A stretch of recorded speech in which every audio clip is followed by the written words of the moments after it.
जय जय श्री चैतन्य जय हो नित्यानंदा।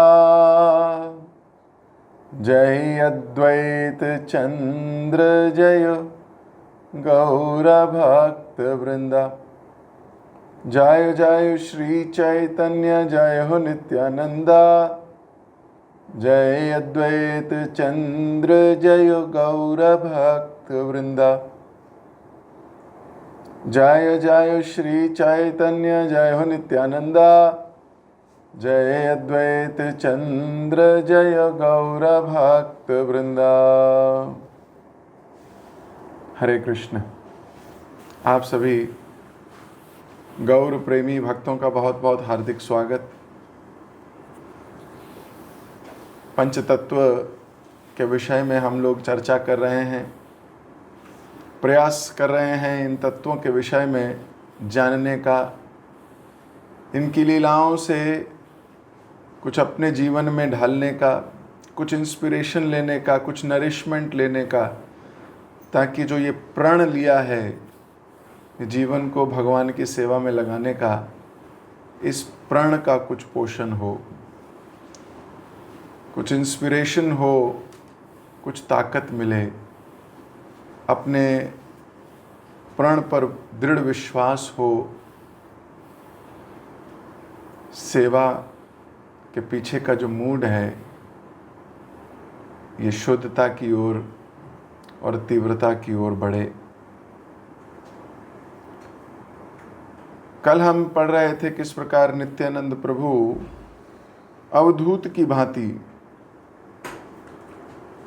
अपना दंड कमंडलू तोड़ चुके, फेंक भी चुके, नाच भी चुके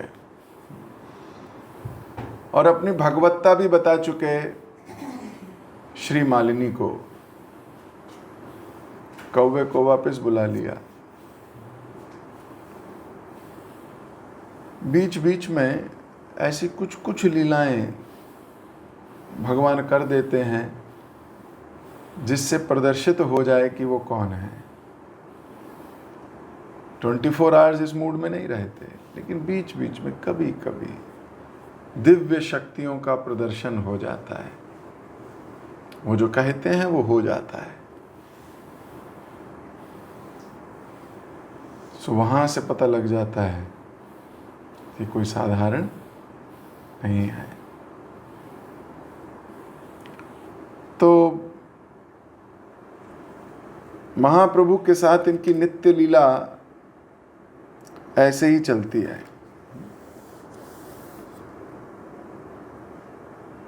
एक बार अवधूत तो है, अपने शरीर का, अपनी बॉडी का, अपने आसपास का कोई भान तो है नहीं। कृष्ण प्रेम की मदिरा पी के निकल पड़ते हैं, तो जब निकल पड़ते हैं दिखता थोड़ी है कोई रास्ते में, बस मदमस्त चाल में चलते रहते हैं। एक दिन महाप्रभु के घर की तरफ आ रहे थे, हा कृष्ण हा गौरांगो हा गौरांगो कहते हुए आ रहे थे। तो आते आते ये भी नहीं पता चला कि कपड़े गिर गए। अब डोर कोपिन भी गिर गया। अब नाचते हुए आ रहे, किसी ने बोला है भाई साहब ये गिर गया तुम्हारा कोपिन। तो उठा लिया, ये भी नहीं पता कहाँ पहनना है, सर पे ही पहन लिया।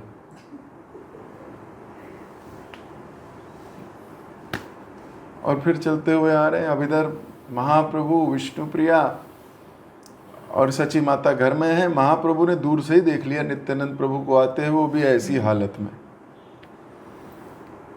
तो फटाक से दरवाजा बंद कर दिया। तो माँ ने पूछा, अरे दरवाजा क्यों बंद किया तूने? बोले अपने बड़े बेटे को देख लो जरा खिड़की से बाहर, अपने आप समझ आ जाएगा क्यों दरवाजा बंद किया। अब सची माँ खिड़की से बाहर देखती है, बोलती है अरे बाबा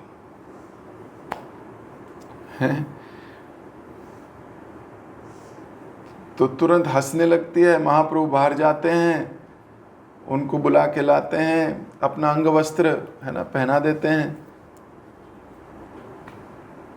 और उसके बाद बैठाते हैं। और अब महाप्रभु पूछते हैं, पर नित्यानंद प्रभु तो दूसरी ट्रांस में है ना ये, तो इनसे पूछा जाए,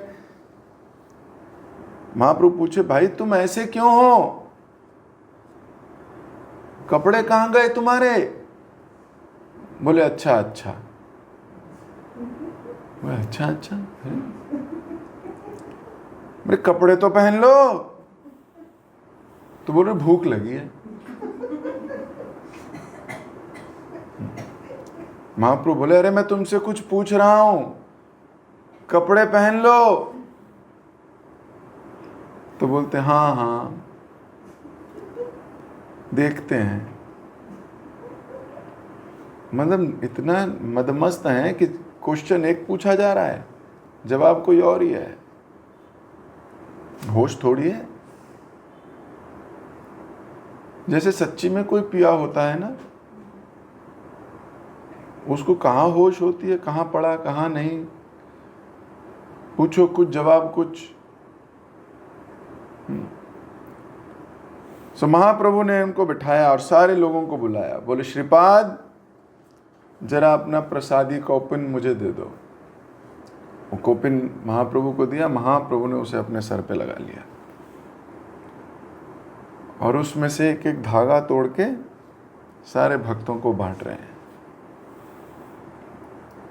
और सारे भक्तों को दे रहे हैं। बोले जो इसको मस्तिष्क पे लगाएगा उसको कृष्ण प्रेम मिल जाएगा।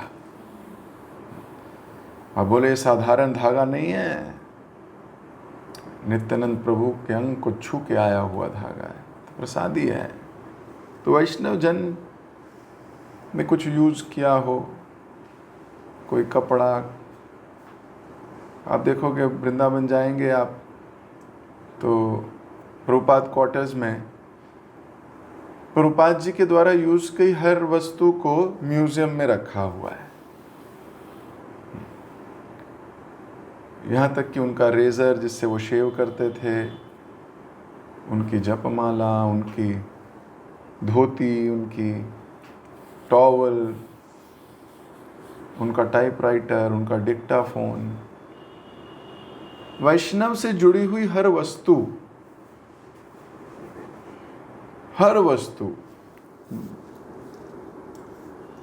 बड़ी पावरफुल हो जाती है, बड़ी पावरफुल। तादिया बोलते हैं उनको, है ना, तादिया, यानी उनके द्वारा यूज में लाई गई चीज। हमारे शास्त्र बताते हैं 5 चीजें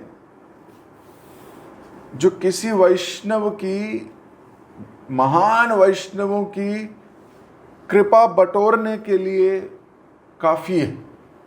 ये 5 चीजें, अगर आप चाहते हो वैष्णव कृपा आपको मिले, ग्रेट आचार्यों की कृपा आपको मिले, तो 5 चीजें बड़ी इंपॉर्टेंट होती हैं उसमें। पहला, उनकी इंस्ट्रक्शंस, जो वो आपके लिए पर्सनली कहते हैं या जनरली जो बताते हैं, वो सब इंस्ट्रक्शंस। जैसे प्रभुपाद जी की किताब है, वो हमारे लिए इंस्ट्रक्शंस हैं। Prabhupada lives eternally in his books. So किसी वैष्णव की कृपा लेनी है आपको, तो क्या करो, इंस्ट्रक्शंस फॉलो करो उनकी।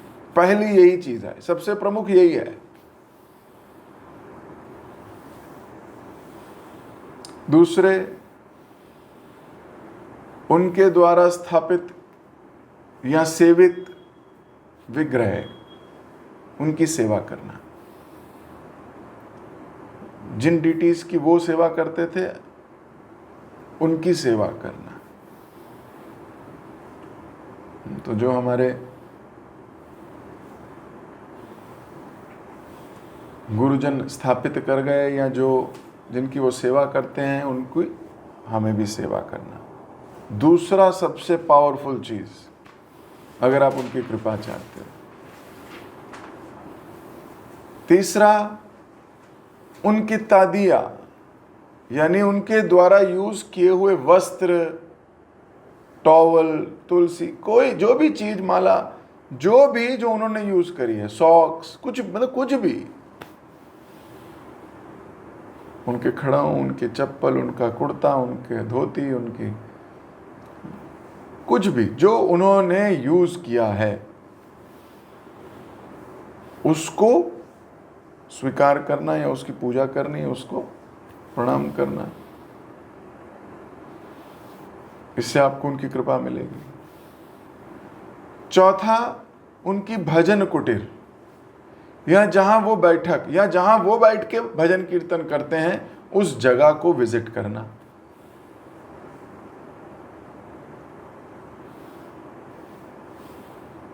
वहां से बहुत पोटेंसी है उस जगह में, जहां वो बैठ के भजन करते हैं, जहाँ जप करते हैं, जहाँ विग्रह सेवा करते हैं या जो भी करते हैं वो भक्तिमय कार्यकलाप, उस जगह को विजिट करना, प्रणाम करना उस जगह को। और पांचवा, उनकी समाधि स्थल पर जाना, प्रणाम करना, प्रार्थना करनी। समाधि स्थल भी उतना ही पावरफुल है जितने आचार्य स्वयं, क्योंकि आचार्य कहीं गए नहीं हैं, वहीं बैठे हैं। तो समाधि भी कई प्रकार की होती है। केश समाधि, जैसे कटवा में है केश समाधि है। नख समाधि, नाखून, उनका नाखून था थोड़ा सा, उस नाखून को समाधि दी गई, नख समाधि, जैसे मुरारी गुप्ता की है, वृंदावन में ही है मुरारी गुप्त की नख समाधि। दंत समाधि, दांत, उनका एक दांत है बस, उसको समाधि बनाई हुई, गदाधर पंडित की दंत समाधि है। पुष्प समाधि, चरण धूली समाधि, उनकी धूल, जहां उन्होंने पैर रखा उस धूल उठा ली, उस धूल से समाधि बनाई। तादिया समाधि, जैसे कमंडलू, जपमाला, कोपिन, एटसेट्रा एटसेट्रा।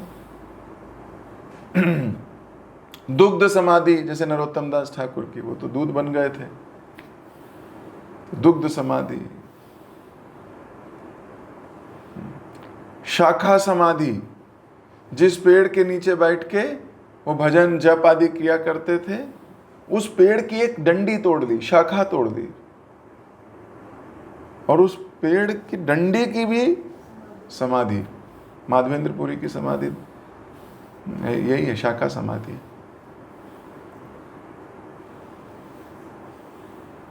तो ये बड़ी पावरफुल प्लेसेस हैं। ये पावरफुल क्यों हैं? क्योंकि यहाँ तो भक्त के पैर पड़े हैं, यहाँ भक्त ने उस वृक्ष के नीचे बैठ के कथा कही है। वैष्णव से संबंधी हर वस्तु दिव्य हो जाती है।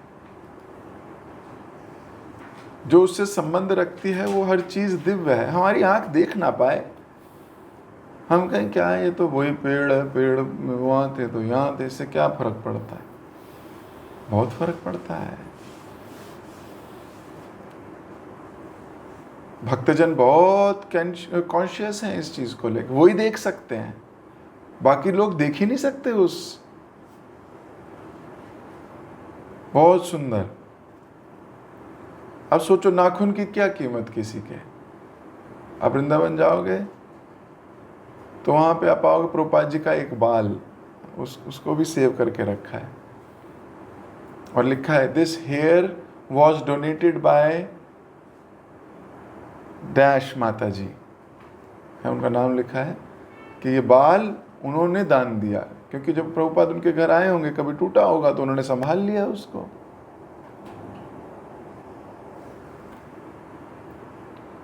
ये तो प्रभुपाद जी का केश है, उतना ही पावरफुल है जितना प्रभुपाद जी स्वयं। और कोई क्या समझे? ये प्रभुपाद जी का नाखून जब उन्होंने हमारे घर आए थे, काटा था तो हमने उसको सेव कर लिया। सोचिए क्या कॉन्शियसनेस डिवोटीज की है।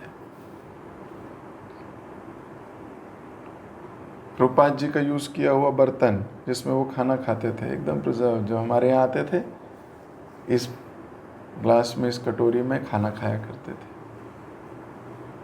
तो उसको तो आप जाओगे कभी तो वहाँ लिखा है डोनेटेड बाय दिस माता जी, डोनेटेड बाय दिस प्रभु जी, डोनेटेड बाय दिस।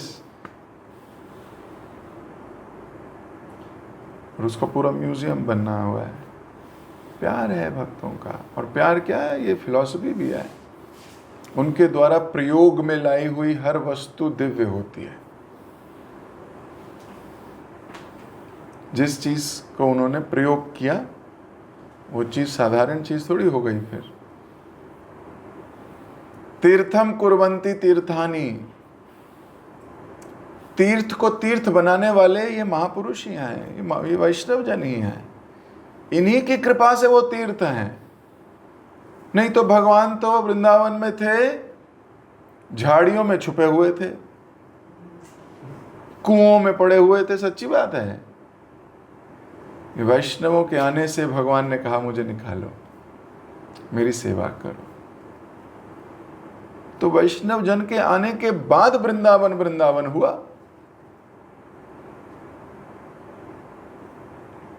तो जब वैष्णवों के चरण जहां पड़ते हैं वो जगह तीर्थ बन जाती है।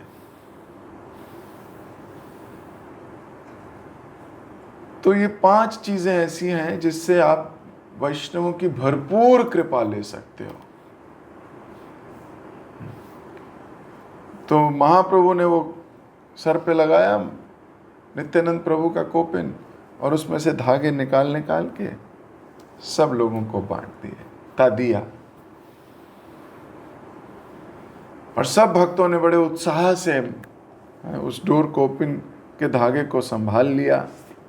महाप्रभु ने बोला इसको संभाल के रखना, ये बहुत वैल्यूएबल है, ये अनमोल है, ये आपको कहीं नहीं मिलेगा।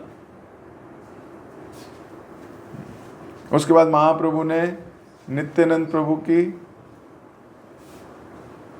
चरणों को धोया, महाप्रभु ने स्वयं।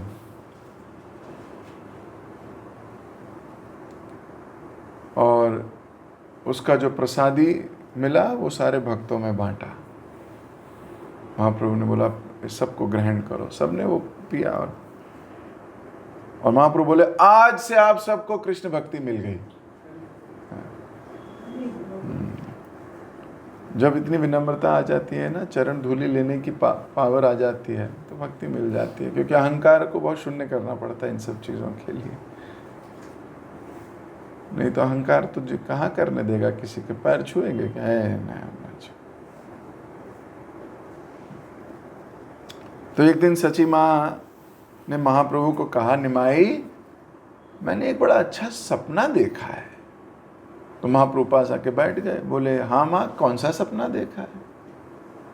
बोले मैंने देखा है तेरे को और नित्यानंद को, तुम दोनों बालक हो गए हो, 5-5 साल के हैं, और दोनों टेम्पल रूम में गए हो, और वहां से मुझे बहुत शोर आने लगा।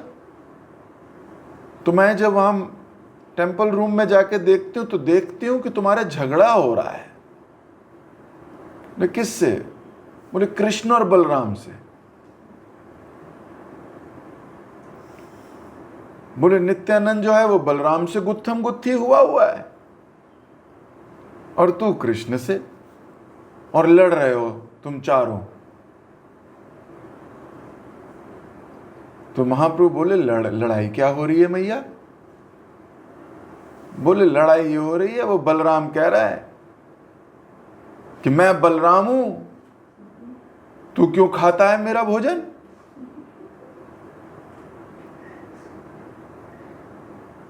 हाँ? मां कभी लगाती है दूध दही सौंदेश, तो तू क्यों खा जाता है? तो महाप्रभु बोले फिर नित्यानंद क्या कहता है? तो बोले नित्यानंद बोलता है अब तुम्हारे दिन बीत गए चोर। हाँ? अब वो दिन नहीं रहे, चोरी करके मक्खन खा लो, चोरी करके दूध पी लो, छाछ पी लो, अब ना हो वो सब। अब तो हम ही चलेंगे, तुम ना चलो। तो इस बात पे युद्ध हो रहा है।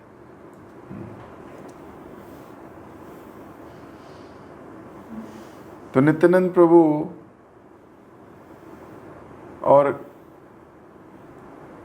हमारे निमाई लड़ रहे हैं कृष्ण और बलराम से, और देख रही है माँ कि वो हाथ में चपाती प्रसाद जो भी होगा वो छीन रहे हैं नित्यानंद प्रभु बलराम से। देता क्यों नहीं है, देता क्यों नहीं,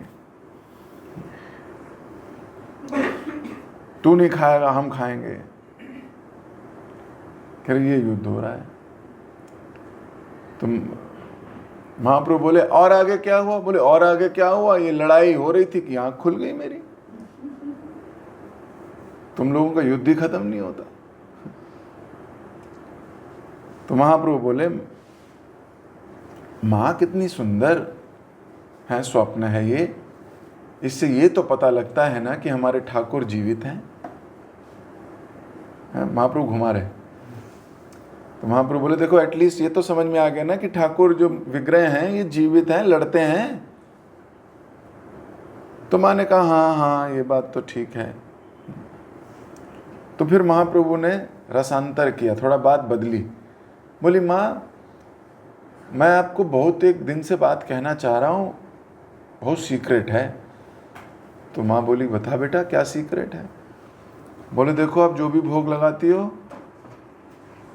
उसमें से आधी चीज़ें खाई होती हैं, जब आता है निकलता है बाहर मुझे लगता है ये तुम्हारी बहू खा जाती है, ऐसा मुझे लगता है। तो तुम्हारी बहू चोर है, मुझे ऐसा लगता है ये खाती है ये सब।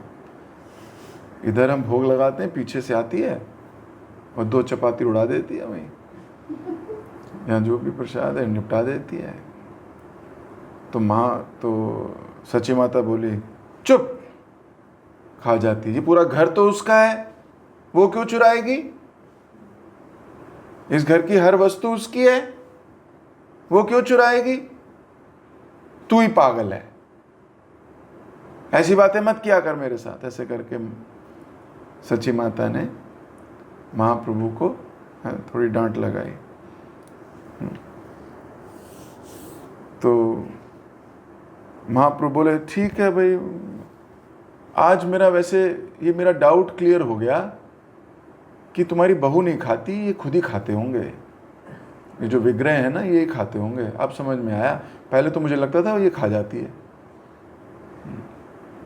तो एकदम माँ का मूड भगवान के प्रति आकर्षित भी हो गया, और एक ये संबंध भी उजागर हुआ जो एक सास का बहू के साथ होना चाहिए। यही भाव होना चाहिए कि घर अब ये तुम्हारा है। पर ये भाव आना बहुत मुश्किल है, सच बात तो ये, बिना भक्त बने ये भाव नहीं आ सकता। अपनी सत्ता कोई छोड़ना ही नहीं चाहता। वो कहता है तो मेरा घर है, मेरी सत्ता चलेगी यहाँ।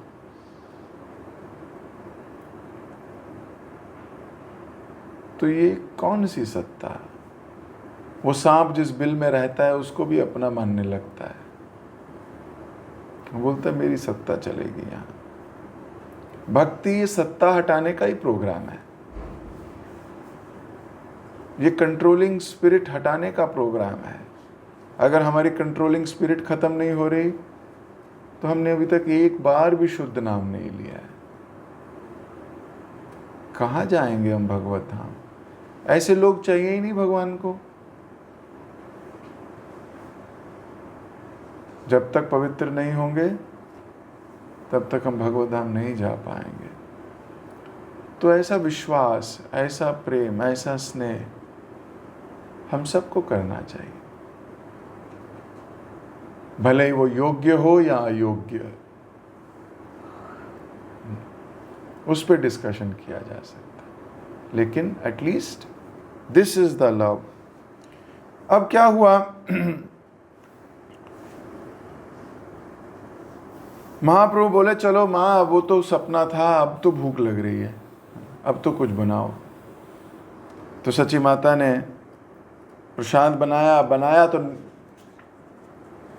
महाप्रभु नित्यानंद प्रभु को भी बुला लिया, बोले आओ साथ में बैठ के भोजन करेंगे, साथ में बैठ के प्रसाद पाएंगे। 2 प्लेटें लगा दी मैया ने, अब माँ ने प्लेट लगाई, प्रसाद परोसा और बोला आओ दोनों प्रसाद पाओ। अब ये दोनों आके बैठे, सची माता मुड़ी सब्जी लेने के लिए और जैसे देखती है तो वही 2 5-5 वर्ष के बालक वैसे जैसे सपने में देखे थे, और दोनों के 4-4 हाथ हैं, चतुर्भुज, और माँ को देख के मुस्कुरा रहे। अब ये तो घबरा गई है कि ये क्या देखा उन्होंने।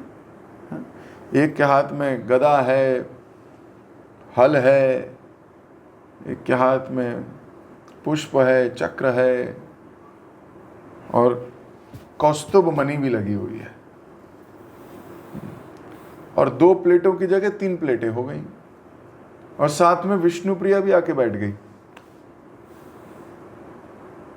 अभी तीनों बैठ गए। सच्ची माता ने जब इन तीनों को देखा, दिव्य रूप को, और अपने इसको संभाल ही नहीं पाई और बेहोश होकर गिर गई।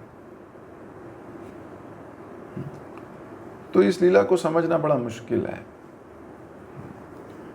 महाप्रभु ये बताना चाहते थे, मैया हम दोनों कोई और नहीं, कृष्ण बलराम ही है। हम ही हैं कृष्ण बलराम, जिनको तुम स्वप्न में लड़ते देख रही थी, वास्तव में वो एक ही है।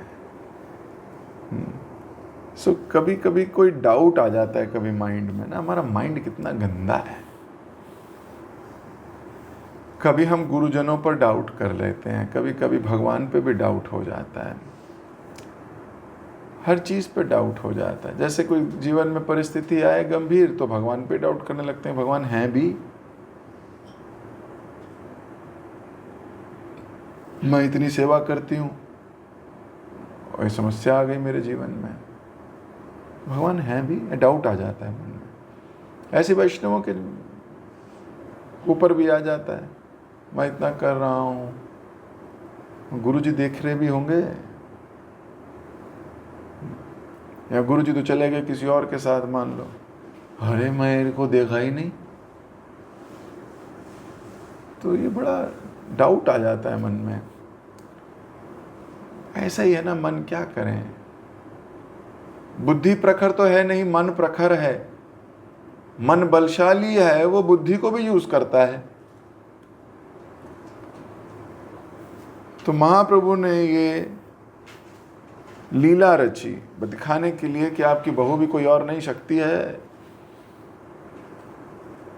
और हम दोनों भी कोई और नहीं, कृष्ण बलराम ही हैं। तो वृंदावन दास ठाकुर लिखते हैं कि उस वक्त सात्विक भाव मैया में प्रकट हो गए, सची माता के सारे डाउट दूर हो गए। सची माता समझ गई कि ये दोनों कोई साधारण नहीं है। बलराम होई लो निताई, बलराम ही निताई हैं। वासुदेव घोष कहे कड़ी जोड़ो हाथ, से ही गौर से ही कृष्ण से ही जगन्नाथ। ये कोई और नहीं है, यही जगन्नाथ हैं, यही कृष्ण है। तो सची माता समझ गई, बेहोश हो गई, सात्विक भाव प्रकट हो गए। मैया को उठाया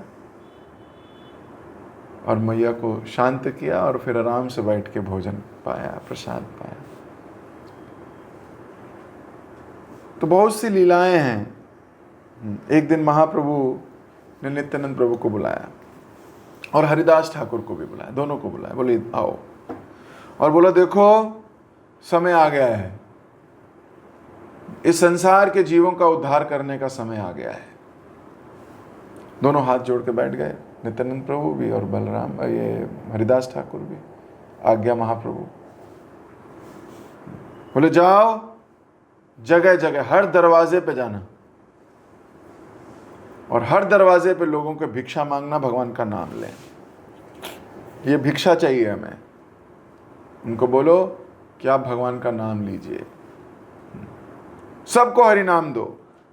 और पता है क्या करो, शाम को रोज रिपोर्ट करना कितने घरों में गए थे, हैं, रिपोर्ट बनाना 8 घर गए, 25 घर गए, और हर घर में क्या क्या हुआ मुझे समझाना, मुझे बताना। महाप्रभु खुद बता रहे हैं सेवा कैसे की जाती है। पहले गुरु आज्ञा दे तो तुरंत भाग के जाना चाहिए, बहुत खुश हो जाना चाहिए, हाथ जोड़ के खड़े करने होना चाहिए, बताइए क्या करना है, और फिर वो बोले वैसा ही करना चाहिए। दूसरा, रिपोर्ट देनी चाहिए। इस पे तो मैं बहुत बल देता हूँ कई बार, क्योंकि तरीका ही यही है। जो रिपोर्ट नहीं देगा वो विम्सिकल हो जाएगा, वो अपना सेवा को अधिकार समझने लगेगा। एक दिन मरेगा वो, सच्ची बता रहा हूँ, एक दिन वो खत्म हो जाएगा, क्योंकि अहंकार बढ़ता है सेवा से कई बार, अगर कॉन्शियसनेस ठीक ना हो तो। कई भक्त हैं, मैं उनको कभी कोई ऐसी सेवा देता हूँ, बेचारे घबराते हैं, बोले प्रभु जी ऐसी सेवा मत दीजिए, इससे अहंकार बढ़ जाएगा हमारा, हमें छोटा रहने दीजिए, हमें मत दीजिए। कभी बोलता हूँ ऐसा करो, जाके उनसे 4 लोगों से बात करो। नहीं प्रभु जी, हमारी रिक्वेस्ट है। कितनी अच्छी बात है, कितने सतर्क हैं प्रभु जी, इससे तो थोड़ा हमारा अहंकार बढ़ सकता है, मैं गिर सकता हूँ, और मैं भक्तों को नहीं छोड़ना चाहता, हमने पास्ट में देखा है ऐसा होते हुए, हमें प्लीज़ हेल्प कीजिए। बड़े बड़े कॉन्शियस रहते हैं, और कईयों को लीडरशिप का मतलब वो है, no I want to be this, मेरा ये हो, मेरा वो, और फिर बात प्रभु कहीं से घुमा के शास्त्रों से ले आएंगे, वो प्रभुपाद जी ने कहा है ये, प्रभुपाद जी ने कहा है ये, जैसे हमें तो पता नहीं प्रभुपाद जी ने क्या कहा है, सब कुछ आप ही को पता है।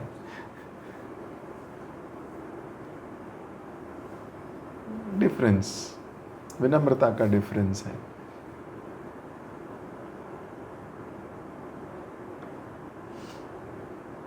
बहुत सिंपल, बहुत सिंसियर कॉन्सेप्ट होना चाहिए।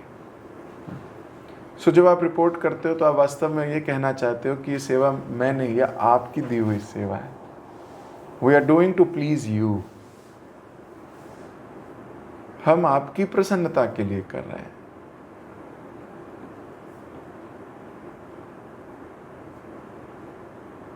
ये तत्व समझना बहुत मुश्किल है, क्योंकि भक्ति में भी बहुत डिस्ट्रैक्शंस है। भक्ति ही या भक्ति आभास ही आदमी को ले डूबता है कई बार, और भक्ति उत्थान अर्थ भी होते हैं।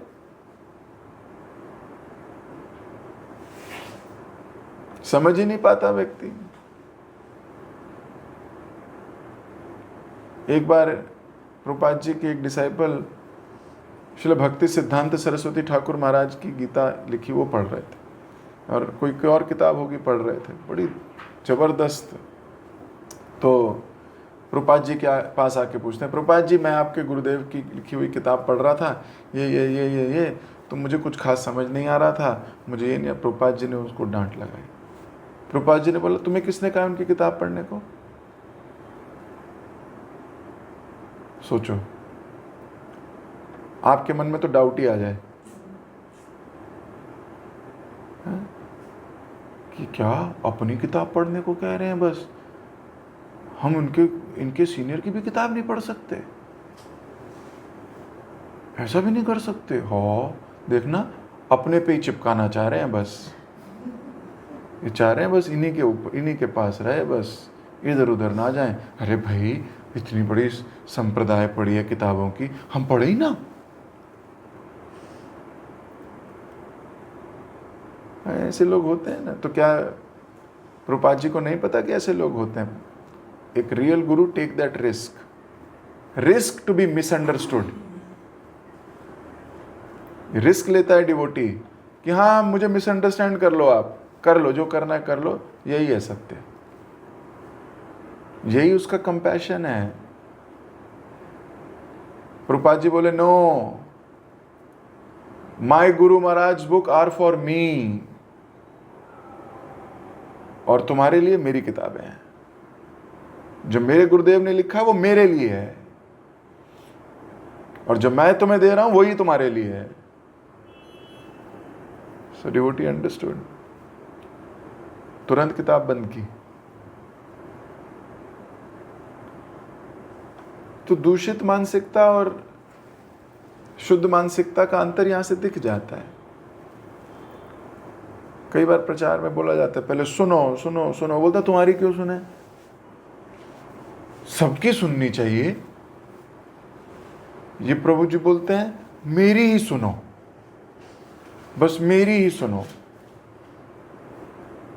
सबकी क्यों नहीं सुननी चाहिए। हम तो ब्रॉड माइंडेड हैं ब्रॉड माइंडेड।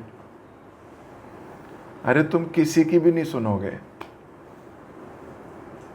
तुम्हें एक की सुनना नहीं आया, तुम्हें किसी की सुननी नहीं आएगी।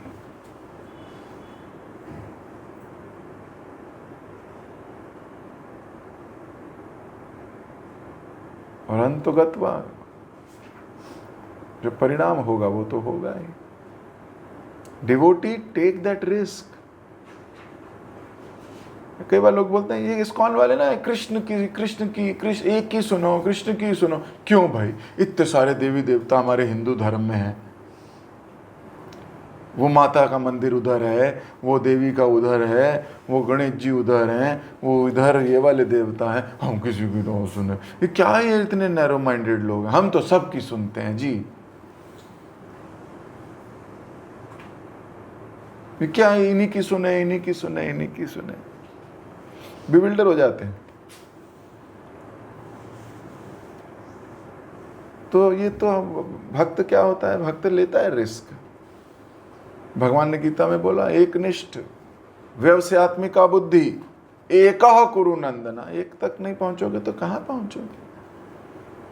वास्तव में हमारी शिष्य मूड है नहीं, तो हम शिष्य बनना नहीं चाहते।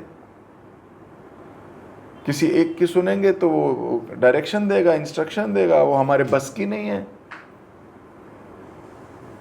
तो हम कोई और सुनेंगे, इधर सुनेंगे, उधर से, वहां से लाएंगे फिर मसाला निकाल के, बोलेंगे देखो उन्होंने तो ये कहा है, उन्होंने तो ये कहा है, इन्होंने तो ये कहा है। And then they will blame. They blame their senior, they blame their counselor, they blame their Shiksha Guru, they blame their Diksha Guru, they blame the parampara at the end of it. और वहीं कोई surrendered जीव उसी परिस्थिति में आनंद ले रहा होगा, उसको मजा आ रहा है।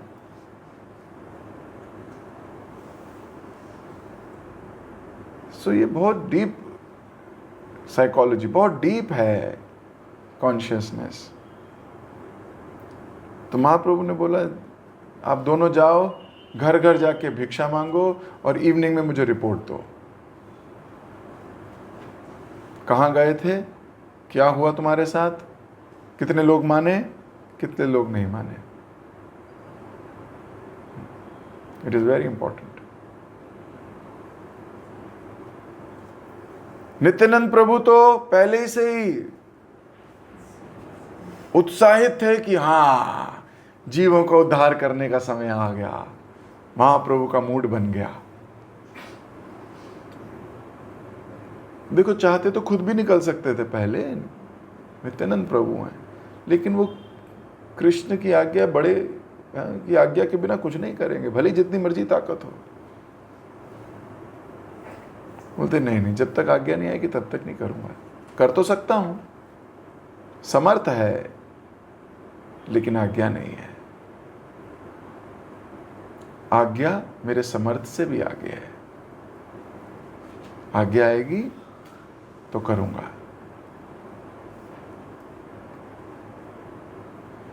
बिन आज्ञा के करना और आज्ञा के करना में क्या अंतर है। एक को विम्सिकल बोलते हैं और एक को डिवोटेड बोलते हैं। जो आज्ञा से कर रहा है वो डिवोटी है, जो अपने मन से कर रहा है वो विम्सिकल है। भले कर वही चीज रहा हो, लेकिन दोनों के पीछे का भाव अलग है। एक अपने गुरु को प्रसन्न करने के लिए कर रहा है, एक अपने अहंकार की वृद्धि के लिए कर रहा है, जग को दिखाने के लिए कि मैं कितना अच्छा भक्त हूं। तो मैं अपनी वाणी को यहीं विराम दे रहा हूं, समय हो गया। कल इनको आगे बढ़ाएंगे। हरिदास ठाकुर और नित्यानंद प्रभु जाने वाले हैं जगाई मधाई के पास। तो जगाई मधाई की उद्धार लीला करेंगे हम नेक्स्ट टाइम। जगत गुरु श्रील प्रभुपाद की जय, नित्यानंद प्रभु की जय। हरे कृष्ण। किसी भक्त का कोई प्रश्न? Yes Abhishek. Thank you so much. मुझे ये मतलब बहुत डाउट रहता था कि प्रभुपाद ऐसा क्यों कहते हैं, वो बहुत क्लियर करने के लिए, मतलब बेसिक अंडरस्टैंडिंग देने के लिए। और मुझे मेरा एक क्वेश्चन था कि मुझे जैसे लेक्चर्स होते हैं, मतलब हम किसी से एस्पायर कर रहे हैं, मैं तो क्या हम उनके लेक्चर्स को सुन सकते हैं कि हमें शिक्षा गुरु से पूछना चाहिए कि कौन से नहीं, उनके तो सुनने ही चाहिए, है ना। जिससे एस्पायर कर रहे हो, यू शुड लिसन। हमारा प्रेम कैसे डेवलप होगा अपने गुरु के साथ? तो जरूर सुनना चाहिए। इनफैक्ट नहीं सुनोगे तो मुझसे पिटोगे। तो सुनना ही चाहिए, इसमें क्या बात। हमारी सजातिया और जो महत्तर भक्त हैं, सीनियर हैं, वो तो सुने ही सुने, ठीक है। पर ऐसा नहीं होना चाहिए कि जी हम तो कृष्ण के भक्त हैं, तो चाहे कोई परंपरा में हो चाहे परंपरा में ना हो, हम तो कृष्ण की बात ही सुनते जी। हम तो सारा दिन संस्कार टीवी चला के जी देखते रहते हैं, वो सत्संग टीवी चला के देखते रहते हैं, आस्था टीवी चला के देखते हैं जी, हम तो बहुत कृष्ण भक्त हैं जी। ये गलत है। This is wrong. वास्तव में आप किसी के भी भक्त नहीं हो। तो हमें सुनिए, तो जो आप हमारे शिक्षा गुरु के सुनने चाहिए, हमारे दीक्षा गुरु के भी सुनने चाहिए। दोनों के लेक्चर सुनने चाहिए।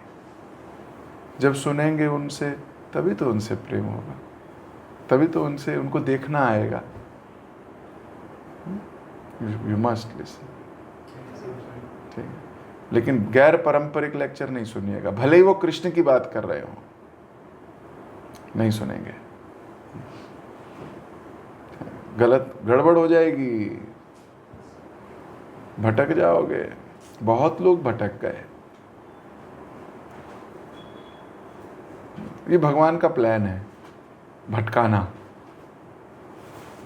ये भी कृष्ण का ही प्लान है। टेस्ट करते हैं भगवान। तो जरूरी नहीं है जो हर चीज जो अच्छी बात बोली जा रही है वो जी बहुत अच्छा है। गैर पारंपरिक नहीं, क्योंकि वो हल्का सा विष डाल देंगे आपको। मायावाद, निर्विशेषवाद बीच में होगा। भले ही वो भगवान का ही नाम लेने को कह रहे होंगे आपको, लेकिन पीछे से कुछ और चला जाएगा अंदर। Just because somebody is very popular, that does not mean he is right. ठीक है। इसलिए अपनी परंपरा के लेक्चर सुनो, अपनी परंपरा के ग्रंथ पढ़ो। ग्रंथ पढ़ने से पहले पूछना चाहिए अपने शिक्षा गुरु, काउंसलर या सीनियर से, क्या मैं ये पढ़ सकता हूँ, मैं ये सीरीज सुन सकता हूँ? Then it will be having effect. Okay. Hare Krishna. Hare Krishna प्रभु जी, धन्यवाद, प्रणाम। थैंक यू सो मच प्रभु जी, बहुत सुंदर क्लास के लिए। अगली क्लास में आपने हमें ये बताया कि वैष्णव से संबंधित हर वस्तु, उनसे यूज किया गया कोई भी चीज है वो दिव्य होता है। तो 5 चीज के बारे में आपने बताया कि जो महान वैष्णव है उनकी कृपा प्राप्त करने के लिए बहुत इंपॉर्टेंट होता है। तो आपने ये बताया कि उनके इंस्ट्रक्शन का पालन, उनकी आज्ञा का पालन। सेकेंड आपने बताया कि उनकी द्वारा स्थापित विग्रहों का हमें सेवा करना। तीसरा तदिया के बारे में बताया कि उनके यूज किया गया कोई भी वस्तु। चौथा में आपने ये बताया कि उनकी भजन होते, जहाँ वो बैठ के भजन कीर्तन करते थे, उनका दर्शन करना और उनको प्रणाम करना। और लास्ट में बताया कि उनकी समाधि स्थल में वहाँ पे जाके हमें प्रार्थना करना चाहिए। तो इसमें आपने ये भी बताया कि तीर्थम कुर्वन्ति तीर्थम, वैष्णव के चरण जहाँ जहाँ पड़ता है वो स्थान वो तीर्थ बन जाते हैं। जैसे कि आपने वृंदावन की कथा में बताया कि पहले तो वृंदावन धीरे धीरे लुप्त हो गया था, अब जब वैष्णव की चरण पड़े अब वो वृंदावन वृंदावन है अभी। तो इससे पता चलता है वैष्णव कितने महान होते हैं। और अपने सेवा कैसे किया जाए उसके बारे में भी बताएं कि जैसे हमें गुरु आज्ञा देते हैं हमें तुरंत उस कार्य को करने में लग जाना चाहिए। और सेकंड इम्पोर्टेंट चीज रिपोर्टिंग करना, टाइम टू टाइम हमें रिपोर्टिंग करना चाहिए, क्योंकि रिपोर्टिंग नहीं करेंगे तो हमारा अहंकार बढ़ेगा। रिपोर्टिंग का मतलब भी आपने बताया कि हम गुरु की प्रसन्नता के लिए करें, अपने नहीं, अपने लिए नहीं करें। इसमें आपने ये भी बताया शुद्ध मन और दूषित मन। जो शुद्ध मन होगा उसमें वो सिर्फ गुरु की ही सुनेगा और गुरु की आज्ञा का पालन करेगा, टाइम टू टाइम रिपोर्टिंग करता रहेगा। दूषित मन है तो इधर उधर भागेगा, इधर उधर से श्रवण करेगा और दोष देखेगा। तो नित्यानंद प्रभु भी यहाँ पे गुरु की मतलब महाप्रभु की कोई आज्ञा का वेट कर रहे थे। वो चाहते थे कि उनको अगर प्रचार करना चाहते थे तो वो कर सकते थे, पर उन्होंने नहीं किया। वो आज्ञा का वेट कर रहे थे, खुद नहीं किए और शाम को रिपोर्टिंग भी कर रहे हैं। तो इससे हमें यही सीखने में आया कि हमें भी कोई आज्ञा मिले उसको अच्छे से करना चाहिए और हमें उसको रिपोर्टिंग भी करना चाहिए। थैंक यू सो मच प्रभु जी, बहुत सुंदर क्लास के लिए। सभी भक्तों को भी धन्यवाद इतने प्रेम पूर्वक श्रवण करने के लिए। हम प्रभु जी का धन्यवाद करेंगे एक बार। हरे कृष्ण हरे कृष्ण कृष्ण कृष्ण हरे हरे, हरे राम राम राम। हरे कृष्ण।